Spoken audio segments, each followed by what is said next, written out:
My son. Trevor raised a glass to my birthday, and smiling called my life useless. The guests fell silent, and he simply left, leaving me humiliated. He did not know that I was going to give him a $2 million house. His words were like a knife slicing through years of self-sacrifice. But that evening was not the end. It was the beginning. I decided that Trevor and his cold wife, Lindsay, would pay for their neglect. Revenge would not be hasty.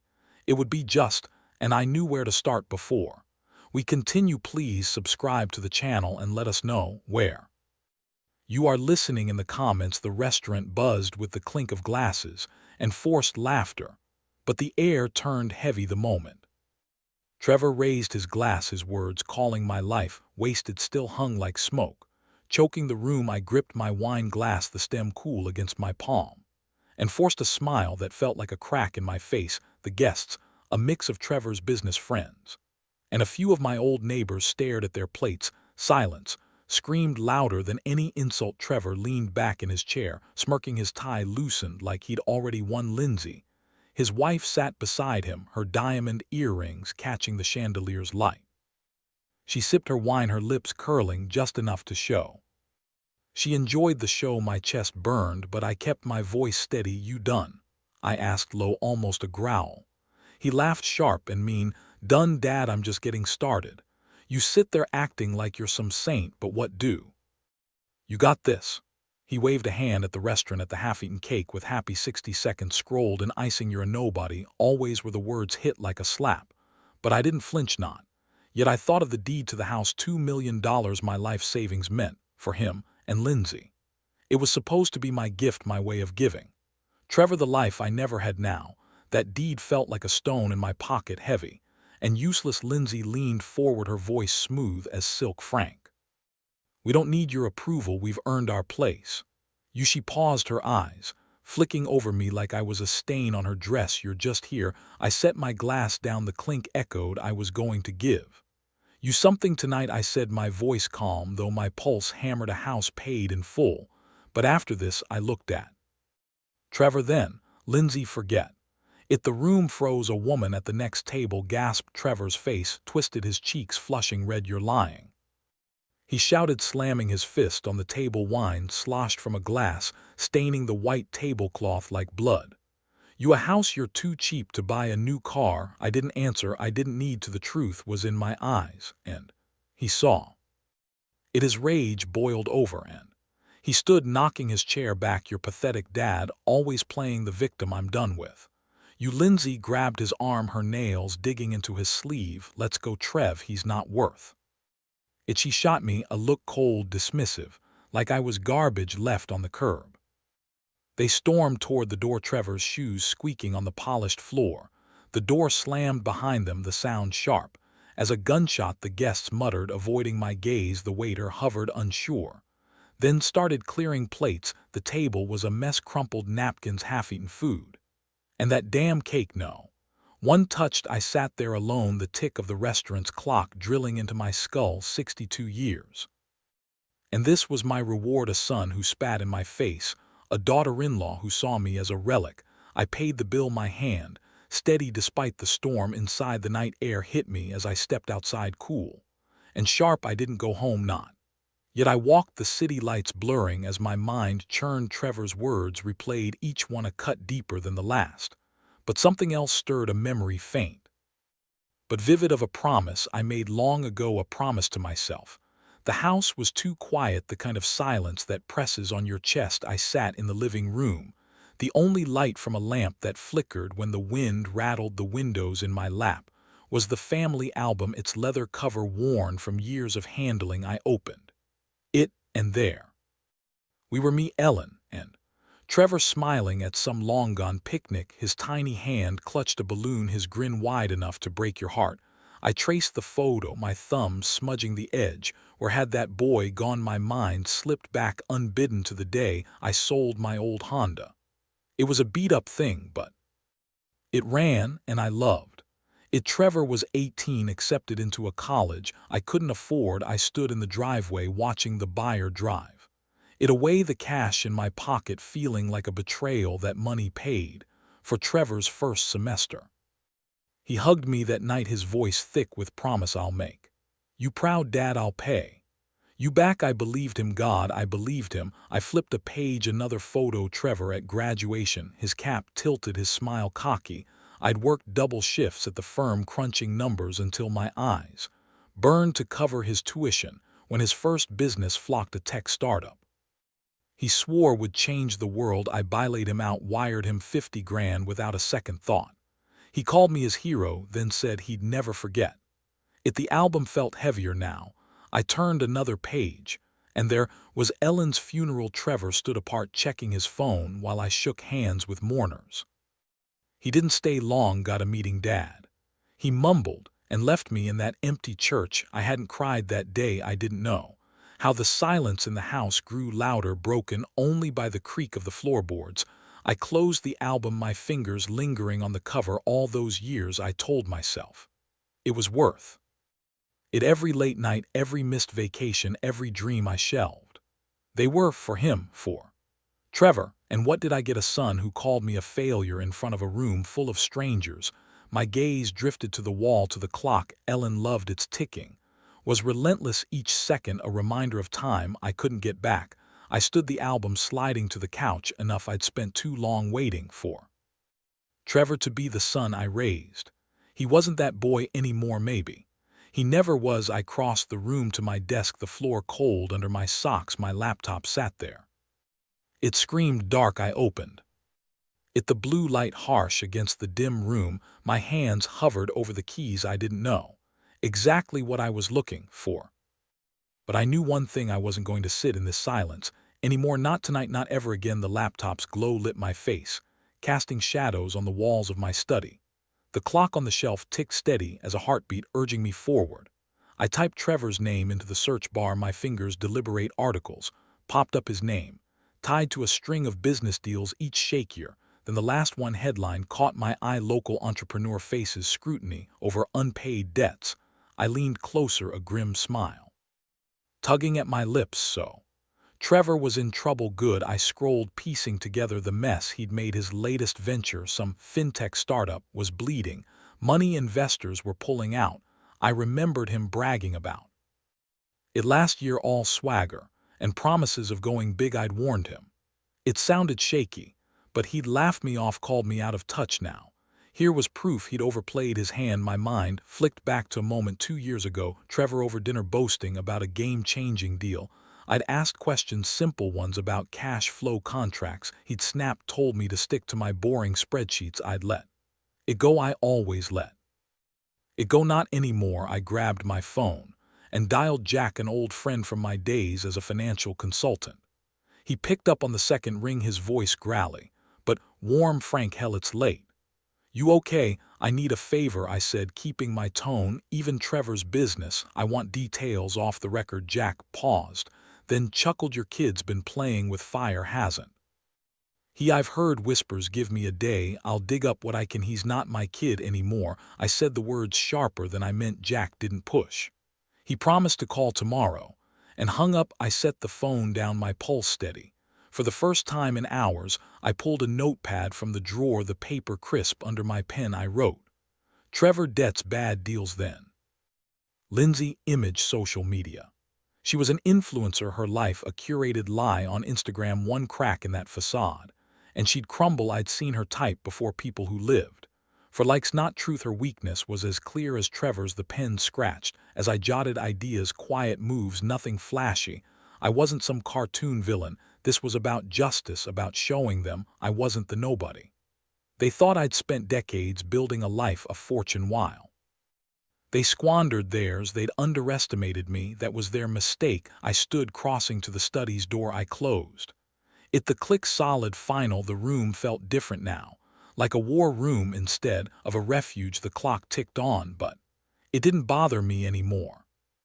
It was counting down to something new. I sat back at the desk, my eyes on the screen. A new article loaded, a photo of Trevor shaking hands with some investor, his smile all teeth. I clicked it, and there it was, the first thread to pull. The library's reading room smelled of old paper And dust, the kind of scent that clings to your clothes. I sat at a corner table, surrounded by stacks of financial journals, their pages yellowed. And crisp, the clock on the wall ticked, each second a nudge to keep digging. My laptop hummed softly open to a database of business filings. Trevor's name glared back at me from the screen, tied to a sinking ship of a company. I jotted a note: over-leveraged investors fleeing. My pen, its grip worn smooth, scratched against the paper. I'd spent decades analyzing numbers, spotting cracks in deals others missed, that skill dormant since retirement woke up now. Trevor's business was a house of cards, big promises, no substance. I found an article buried in a trade journal detailing a shady loan he'd taken to prop up his startup. The terms were predatory, the kind that bury you. I smiled, thin and sharp. He'd always been reckless, but this was a gift. My mind flicked to a dinner last spring, Trevor, glass in hand, bragging about a bulletproof deal. I'd asked about the lender, and he'd snapped, told me to mind my own business. I should have pushed harder. Instead, I'd paid for his wine. Never again. I pulled out my phone and called Jack. He answered, his voice low, like he was in a meeting. "Frank, you're obsessive," he said, half joking. "What now?" "Tell me about Trevor's loan," I said. "The one from that offshore outfit." Jack sighed. "It's a mess, high interest, tied to some sketchy firm. He's missed payments. Word is they're circling. And there's talk of an ethics probe, something about fudged numbers." He paused. "You sure you want to go down this road?" "I'm sure," I said, my tone flat. Jack promised more details and hung up. I leaned back, the chair creaking. An ethics probe that could ruin him. The library was quiet, save for the rustle of pages and the hum of a fluorescent light. I crossed to the copier, feeding it an article about Trevor's deal, the machine word spitting out pages that felt like ammunition. Back at my table, I sifted through Lindsay's world. Next, her Instagram was a shrine to perfection: designer bags, curated brunches, sponsored posts. But the comments told another story: brands dropping her, whispers of inflated follower counts. One scandal and her empire would crack. I stacked the documents, their edges uneven, and slid them into a folder. The clock read 3:17 p.m. Time was moving, and so was I. Outside, the wind howled, rattling the library's glass doors. I stepped through them, the folder under my arm, and headed to a cafe down the street. My next move was close, so close I could feel it. The cafe's corner booth was dim, the kind of spot where no one looks twice. My laptop screen glowed, a VPN masking my tracks. The air smelled of burnt coffee and pastries gone stale. I typed carefully, crafting an email to one of Trevor's investors, a man named Hargrove, known for cutting losses fast. The subject line was simple: concerns about your investment. Attached were scanned copies of the loan agreement and that damning article. No signature, no trace, just facts. I hovered over the send button, my finger steady. This was it. The first cut. I thought of Trevor's smirk at my birthday, his voice calling my life wasted. He'd laugh then. Let's see him laugh now. I clicked, the email vanished into the ether, a silent arrow aimed at his heart. My mind drifted to a moment years back. Trevor crowing about his genius deals. I'd warned him about shady partners, but he brushed me off. "You're stuck in the past, Dad," he'd said. Stuck, maybe I was, but I knew how to play clean and quiet skills he never learned. My phone buzzed, snapping me back. Trevor's name flashed on the screen. I let it ring twice, then answered, my voice calm. "What? You bastard," he hissed, his words slurring with rage. "You sent that email, didn't you?" "Harrove just pulled out. My deal's tanking." I leaned back, the booth's vinyl creaking. "I don't know what you're talking about," I said, each word measured. "Sounds like your mess caught up with. You don't play dumb." He shouted. I heard a crash, something glass, maybe a bottle. "You're trying to ruin me." "You're doing that yourself," I said, and hung up. My pulse was steady, my hands cool.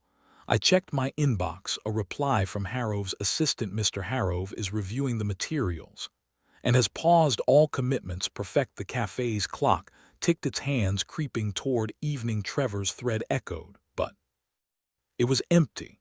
He was scrambling, and I was just starting. Lindsay was next. Her sponsors wouldn't like what I'd found about her authentic brand. I closed my laptop, The screen's light fatting the door jingled as I stepped outside, a small recorder in my pocket, its weight a promise of more to come. The knock on my door was sharp like a hammer on steel. I knew who. It was before I opened. In my hand brushed the recorder in my pocket, its button already pressed. The living room was dark save for a flickering lamp that cast long shadows on the walls. I opened the door, and there they were, Trevor, his face red and twisted, and Lindsay, her eyes cold as frost. The scent of her perfume sharp and floral hit me like an insult. You've gone too far. Trevor spat, pushing past me. His shoes scuffed the hardwood. Lindsay followed, her heels clicking, her purse clutched like a shield. I closed the door, the click loud in the tense air. Sit, I said, gesturing to the couch. They didn't. Trevor paced, his fists clenched, while Lindsay stood rigid, her lips a thin line. You tanked my deal, Trevor said, his voice low, dangerous. Harrow's gone, and now the bank's calling. You owe me, Dad, fix this. I crossed my arms, my face a mask. Oh, you after what? You said. You called me nothing. Lindsay stepped forward, her voice smooth, practiced. Frank, let's be reasonable. We're family. You don't want to hurt Trevor's future, do you? Her smile was fake, her eyes calculating. I saw right through her. Family, I said, my tone ice. Family doesn't humiliate each other in front of strangers. Trevor slammed a hand on the wall, the sound sharp enough. Games, give me the money to cover the loan, or I'll make sure everyone knows what a selfish old man you are. I didn't flinch. The recorder hummed silently, catching every word. You're not getting a dime, I said. You made your choices. Lindsay's mask slipped, her voice sharp. You're pathetic. Frank, hoarding your money while we struggle. You're no father. She turned to Trevor. Let's go. He's useless. Trevor glared, his breath heavy. This isn't over. I'll bury you. He stormed to the door, Lindsay trailing him. The door slammed, the sound echoing in the quiet house. The clock ticked steady, relentless. I pulled the recorder out, its red light steady. I played it back, their voices clear. Trevor's threats, Lindsay's venom. My lips curved, not quite a smile. This was gold. I sat at my desk, the recorder beside my laptop. The screen woke with a soft glow, and I opened a new file. Trevor and Lindsay thought they could bully me. They were about to learn how wrong they were. The lawyer's office was cramped, the air thick with the scent of ink, and old coffee papers teetered in stacks on the desk, and a window AC unit rattled like it was on its last legs. I slid a USB drive across to Richard, my old friend, an occasional legal counsel, his gray eyebrows lifted as he plugged it into his laptop. The clock on his wall ticked each second, a reminder that time was my ally now. I leaned back in the creaky chair, my notebook open, its pages filled with precise inked steps. Richard played the recording, Trevor's threats, Lindsay's venom. His frown deepened with every word. This is dynamite, Frank, he said, pausing the audio, but dangerous. You sure you want to play this game? I'm not playing, I said, my voice low, steady. They crossed a line. I'm just evening the score. He nodded, rubbing his chin. All right, we can use this, but no. Fingerprints anonymous, leaks third parties. You're too close to this. He jotted a note, his pen scratching. What's the end game? I didn't answer. Not fully. My plan was a mosaic, pieces falling into place. The recording to discredit Lindsay, pressure on Trevor's creditors to tighten the noose. I'd spent years untangling financial knots for clients. Now I'd unravel my son's life. Just make sure it's airtight, I said. Back home the house was silent save for the clock in the hall. Its ticking felt like a pulse, steady and sure. I sat at my desk, the notebook open. Step 1, alert Trevor's creditors about his missed payments, using public records to nudge them into action. Step 2, leak Lindsay's recording to a rival influencer, someone hungry enough to expose her. Each line in my notebook was a brick in the wall. I was building one that would box them in. I thought of Trevor's birthday toast, his smug grin as he called me worthless. The memory stung, but it fueled me too. I'd given him everything, my savings, my time, my dreams, and Lindsay, with her polished cruelty, had egged him on. They thought I was weak, a relic. They'd learn how wrong they were. Richard called later, confirming the first move was ready, the creditor letters drafted. He said, no trace to you. Send it tomorrow and they'll be on. Trevor, like vultures. I thanked him and hung up my pulsecom. The envelope sat on my desk, addressed to a lone officer who'd never know my name I picked. It up its weight solid final tomorrow the first domino would fall the morning sun filtered through my kitchen blinds painting stripes on the table I sipped coffee its bitterness sharp and unfolded the newspaper the headline screamed, local entrepreneur faces financial ruin. Trevor's name in bold his photo grainy, but unmistakable head down dodging cameras outside his office. I set the mug down a quiet satisfaction settling in my chest the clock ticked each sound. And nail in his coffin. I'd mailed the letter to Trevor's creditors 2 days ago, a carefully worded tip about his unpaid debts, public records, nothing traceable they'd moved fast demanding immediate repayment. Jack called as I scanned the article his voice grim it's a bloodbath. Frank Trevor's office is a ghost town creditors froze his accounts. He's done good I said flipping the page. What else Jack hesitated he's fighting with. Lindsay, I heard them at a bar last night.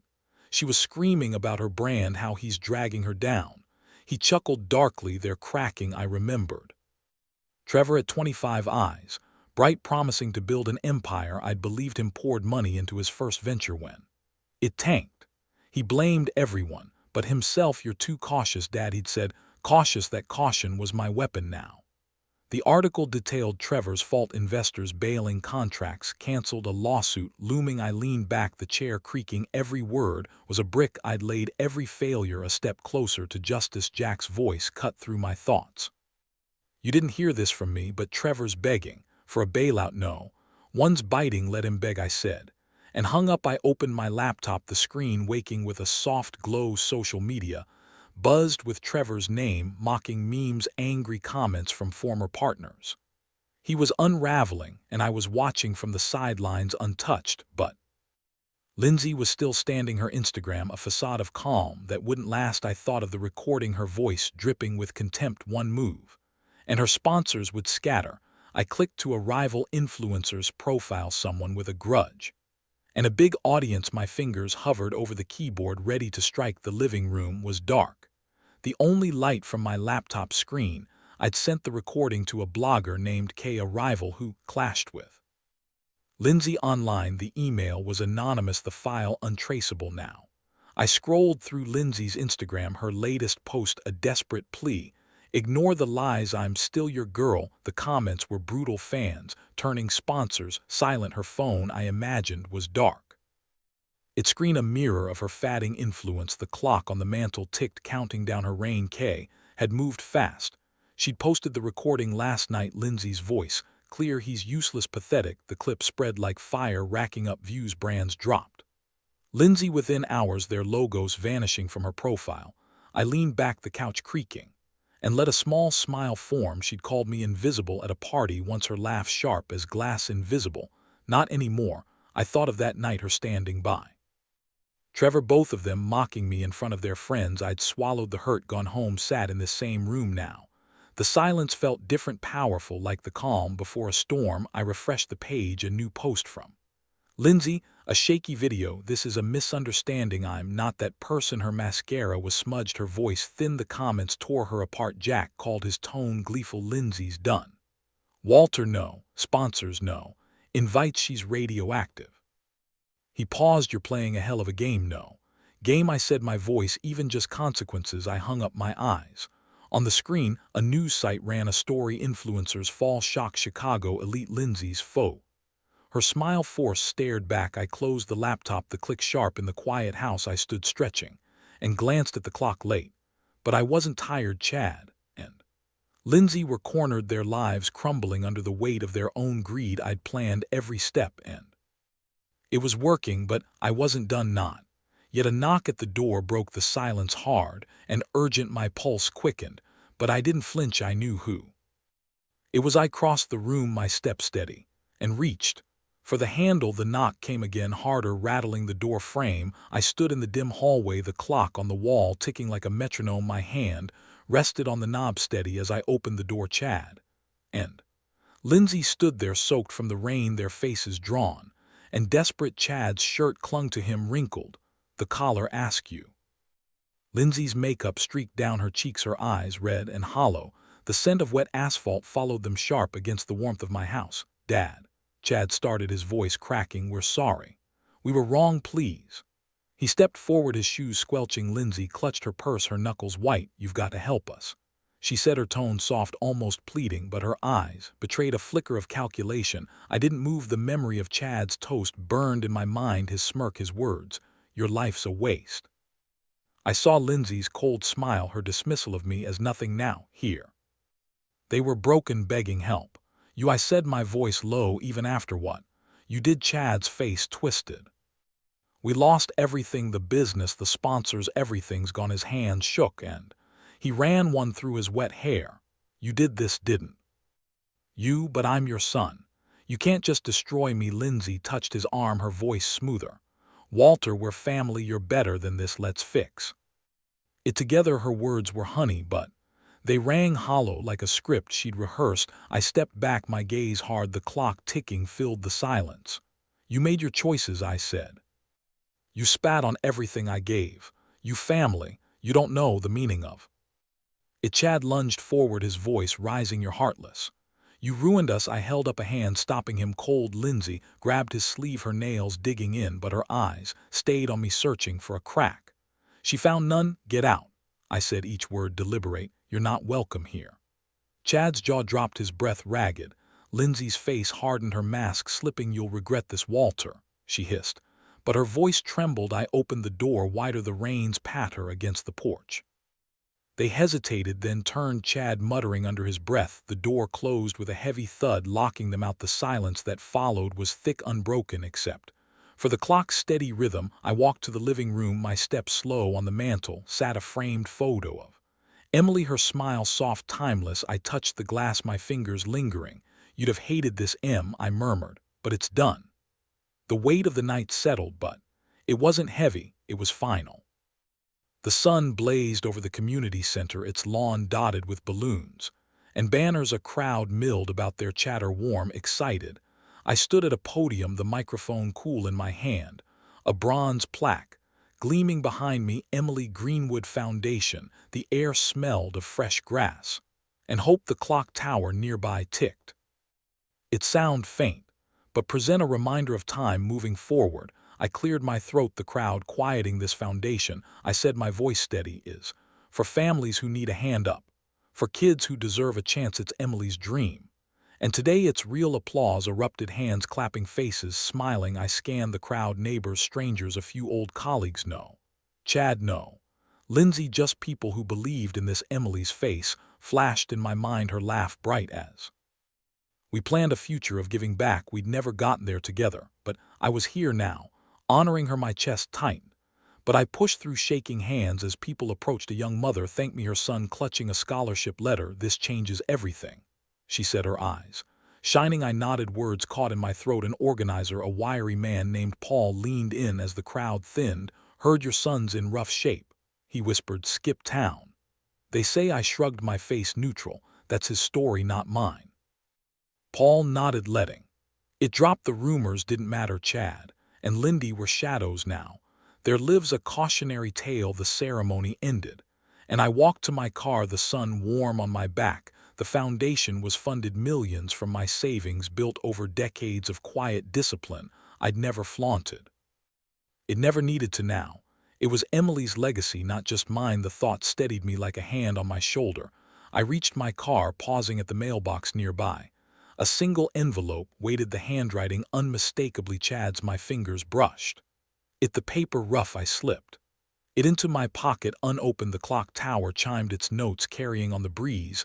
I wasn't ready to read his words, not yet, maybe not ever. The memorial garden was quiet, the stone marker for Emily glowing in the fading light. I sat on a bench, the air cool, carrying the faint scent of smoke. In my hand was Chad's letter, its edges creased from my grip. I'd read it once in the car, his words a jumble of excuses. "And please meet me, Dad, I can fix this."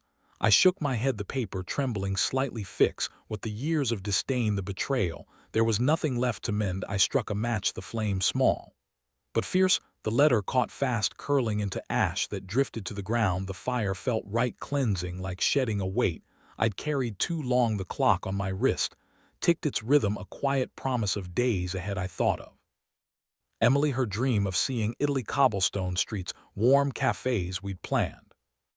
It together, but life got in the way now. I'd go. For both of us earlier I'd called a travel agent, my voice firm. 1 ticket to Rome, I said, next month. The agent chirped about itineraries. But I barely listened, my mind was already there, walking through history. Free, the thought brought a smile, small but real. I stood brushing ash from my hands and approached the memorial. The stone was cold under my fingers, Emily's name carved deep. I did it, I whispered, I'm free. The words hung in the air, soft against the silence. Chad and Lindy were gone, their lives a distant echo. I didn't need to know where they were or what they'd do. They'd built their ruin. I'd built my peace. The sun dipped below the horizon, painting the sky in gold and pink. I walked to my car, the gravel crunching underfoot. In my mind, Rome waited, its bustle, its warmth, its promise of a life unburdened. The clock ticked on each second, a step towards something new. I slid into the driver's seat, the engine humming to life, and drove into the dusk, the road ahead wide open. If you like this story, please like this video, subscribe to the channel, and share your impressions of this story in the comments. To listen to the next story, click on the box on the left. Thank you for watching.